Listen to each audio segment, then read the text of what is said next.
Welcome to Books for Success. Today, we're unraveling the insights from Wheat Belly by William Davis. Wheat Belly, 2011, explores the havoc that modern wheat products are wreaking upon our mental and physical health. It shines a light on how wheat usage has changed over the years, as well as how dramatically our diets have changed. The author, Dr. William Davis, draws upon the latest scientific research to advance the argument for excluding wheat from your diet once and for all. Who's it for? 1. Health-conscious people looking for a fresh perspective. 2. Anyone hoping to lose weight. 3. People looking to overhaul their lifestyle.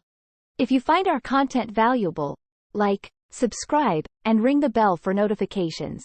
Don't be shy about dropping your book suggestions for us to summarize. Let's grow and succeed together. What's in it for me? Discover why today's wheat may be one of the more harmful ingredients in your diet. How often do you grab a sandwich for lunch, or feast on pasta for dinner? Well, after learning what Dr. William Davis has come to discover, you may think twice when considering your next meal. Lots of low-fat diets promote whole grain ingredients, including wheat, which is the world's most popular grain. But what was once a relatively benign ingredient has become rather dangerous as a result of recent changes to its protein structure. From making us fat, weakening our bones and producing deadly compounds that damage our organs, modern-day wheat is taking a toll that far outweighs the pleasures of even the tastiest cookie. A note before we begin. Dr. William Davis's findings on wheat have sparked debate, with some scientific literature calling them into question. In this summary, you'll find out 1. How wheat can wreak havoc on your glucose levels. 2. Why your great-great-grandmother's bread wasn't so bad, and 3. The intriguing connection between wheat and schizophrenia. As Americans have added more wheat to their diets, they've also gotten bigger. In past centuries, it was an enviable status symbol to have a big belly, for it meant that you led a life of leisure and had plenty of money for food. Nowadays, however, it's not just the privileged who have expansive waistlines, it's people from all walks of life. And rather than envy, those people are often subjected to pity or ridicule with derisive terms like beer belly. Although this is a popular term for a protruding gut, according to the author's research, a more accurate name would be wheat belly. Since the 1980s, there have been ongoing public health campaigns against fatty cholesterol-packed foods such as butter and bacon, since these kinds of foods are believed to contribute to heart disease. But as a result, many people have replaced those foods with ones that are rich in carbohydrates. And out of all the available carbohydrates, one ingredient has risen to the top: wheat. The American diet in particular is predominantly wheat-based, with this ingredient playing a major role in every meal. The author remembers having 4 servings of wheat flour a day. For breakfast, it was often a bowl of Lucky Charms. For lunch, a peanut butter sandwich. For dinner there was often cornbread. And to top it all off, some apple pie. That's a lot of wheat. Nowadays, the author stays away from wheat altogether. But for the rest of the world, it remains one of the most popular grains, accounting for 20% of our caloric intake. But eating so much of one ingredient doesn't just make for a mundane diet, it makes for a fattening one, too. It's no coincidence that as our diet has grown to become more wheat-based, our waistlines have also expanded. In 1985, the National Heart, Lung, and Blood Institute began to recommend that Americans replace fatty foods with heart-healthy, whole grains instead. That was the same year average body weights and diabetes rates began to increase sharply. The wheat of centuries past is worryingly different from today's wheat hybrids. Of course, eating wheat isn't some new food trend. It's been a staple in the cuisine of many cultures for thousands of years. In the Bible, Jesus is described as having performed a miracle by feeding 5,000 people with just 5 loaves of bread. And when Moses was leading his people to the Promised Land, he promised them that wheat would be one of the bountiful crops there. But the problem is that the wheat that grew thousands of years or even just a few generations ago was vastly different from the crop we know today. The big difference is in the protein structure. In the latter half of the 20th century, scientists created a type of wheat designed to be more resistant to environmental threats like drought and fungi. The result was a hybrid crop that contains a subtly different protein structure than before, and it has become the primary type of wheat eaten around the world today. To be precise, Modern wheat hybrids contain 95% of the same proteins found in their original crops, while the remaining 5% is made up of new and unique proteins. What is especially disconcerting is that governments and food regulation agencies around the world have shown little interest in whether or not these new proteins are safe for human consumption. Therefore, we're essentially eating massive quantities of a new and untested food. As someone with wheat intolerance, author William Davis was curious as to whether a loaf of bread made from einkorn, the ancient evolutionary predecessor of the wheat we eat today, would make him feel as ill as today's typical wheat bread did. He was amazed to discover that the einkorn bread gave him none of the symptoms that modern bread did, which usually involved nausea, stomach cramps, and poor sleep. Modern wheat bread also caused a spike in Davis's blood sugar levels, whereas the einkorn bread didn't. Surely, the author thought, he couldn't be the only one experiencing the detrimental effects of modern bread. Wheat carbohydrate is uniquely fattening, and cutting it out could help you lose weight. If you were to compare random photographs of Americans from the early 20th century to ones from today, you'd probably notice a lot of differences, including clothing and hairstyles.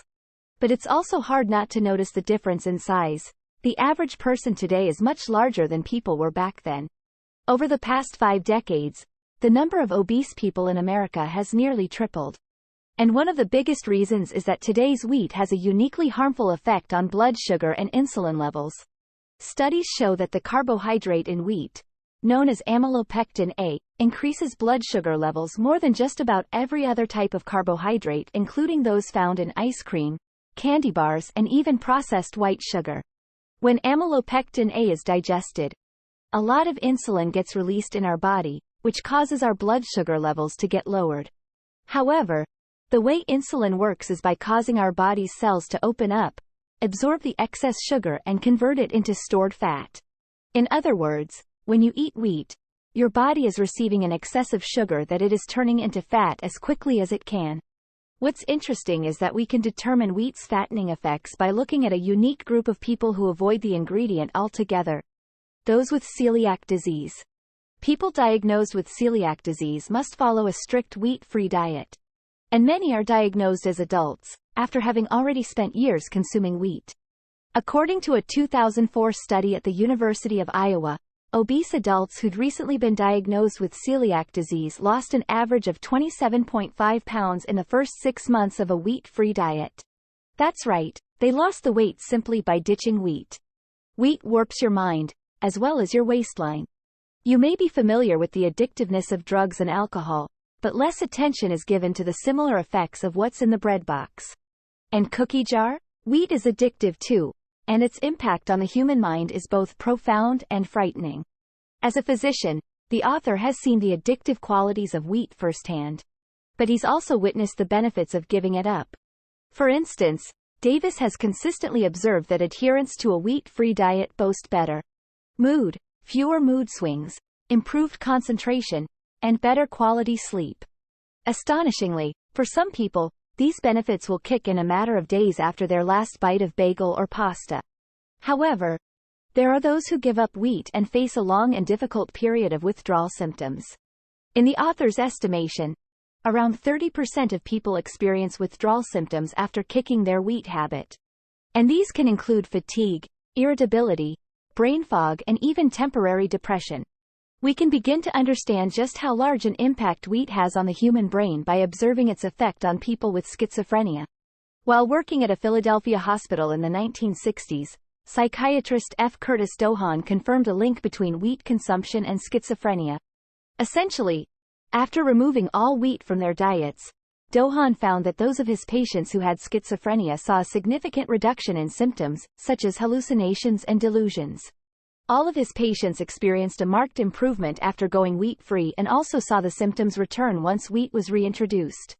According to later research by the National Institutes of Health, there is substance in wheat called exorphins that has the ability to move from the bloodstream into the brain. In doing so, they can attach themselves to the very same area of the brain to which opiates such as heroin bind themselves. Although their research isn't definitive, scientists believe these exorphins may be responsible for the worsening of symptoms that was seen in Dr. Dohan's work with patients diagnosed with schizophrenia. Eating wheat speeds up the aging process. With the exception of some cheese and fine wines, most things generally deteriorate with age, including the human body. And yet, some people tend to age gracefully and others, well, not so much. The reason some people are able to maintain a youthful glow and others aren't, is all about age. No, not that kind of age. In this case, age stands for advanced glycation end products, which is the name given to all the worthless biological debris that accumulates in your body over the years, especially in organs like the liver, kidneys, and skin. As ages build up, they form clumps, which reduce the ability of our organs to function properly. It's thus believed that ages are responsible for many late-life ailments, such as clogged arteries, cataracts, and dementia. For example, when ages clump in the brain, they cause brain cells to stop functioning. And in the kidneys, they cause the organs to become less effective at filtering waste products from our blood. Fortunately for us, there are ways to avoid the dangerous buildup of ages. And, as you may have guessed, one such way is to eliminate wheat from your diet. Since many ages are actually byproducts of elevated blood sugar, this is where that wheat carbohydrate amylopectin factors in once again. Blood sugar is also known as glucose, and when we eat foods that increase our glucose levels, a biological reaction is triggered wherein excess glucose molecules become bound to protein molecules. When this happens, new molecules made up of a glucose protein compound are created. They form one particular variety of ages. Since the carbohydrate amylopectin A is so uniquely effective at causing blood sugar levels to spike, it's a champion at boosting the glucose in your blood and thereby creating ages.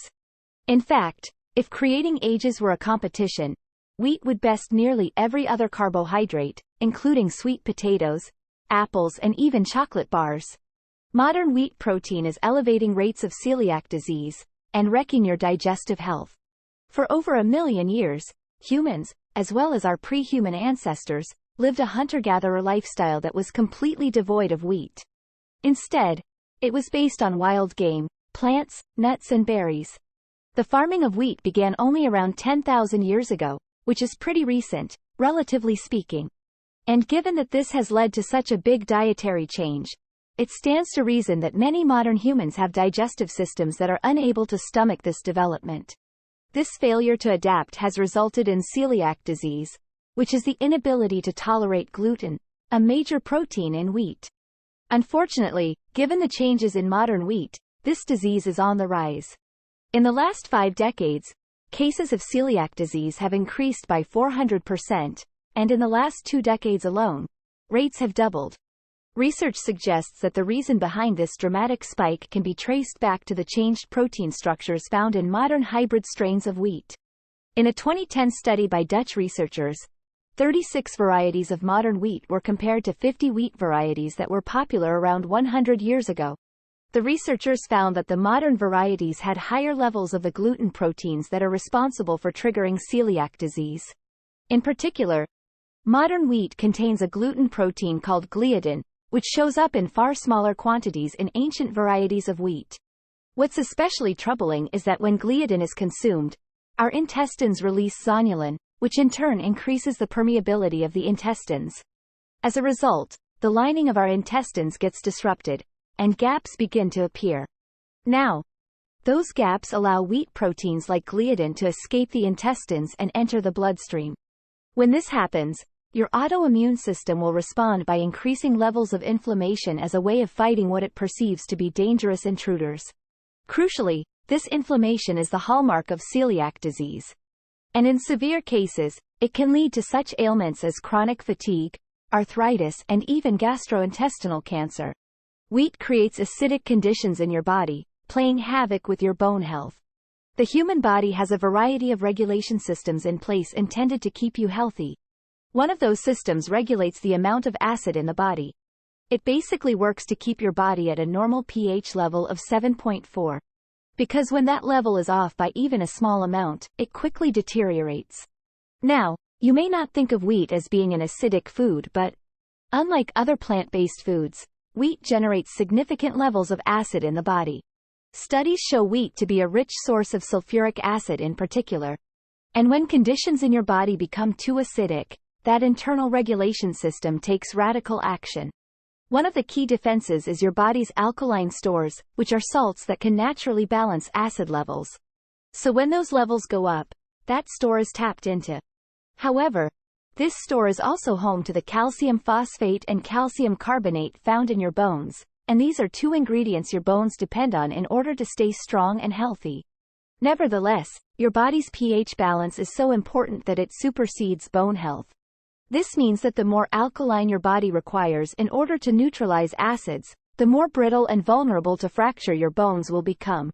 With this in mind, a sensible diet would be one that doesn't threaten your health and your bones.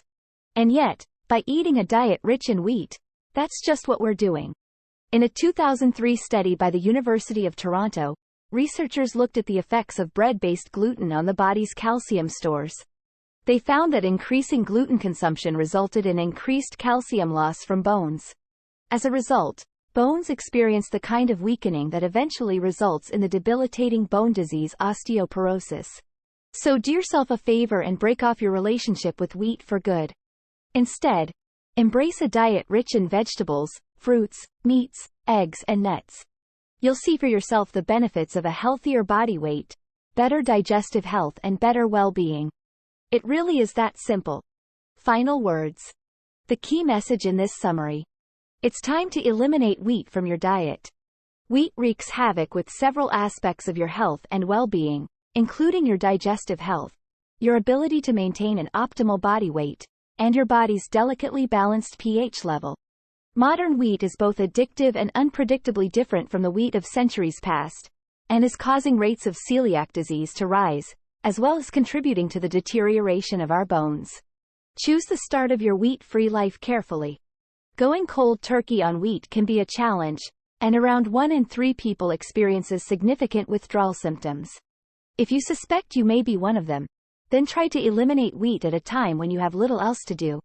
For instance, during a week off work, when you don't need to be cheerful or focus on important details.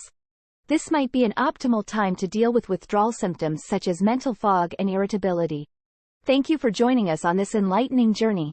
If you've enjoyed our summary, consider reading the full book for a more in-depth exploration.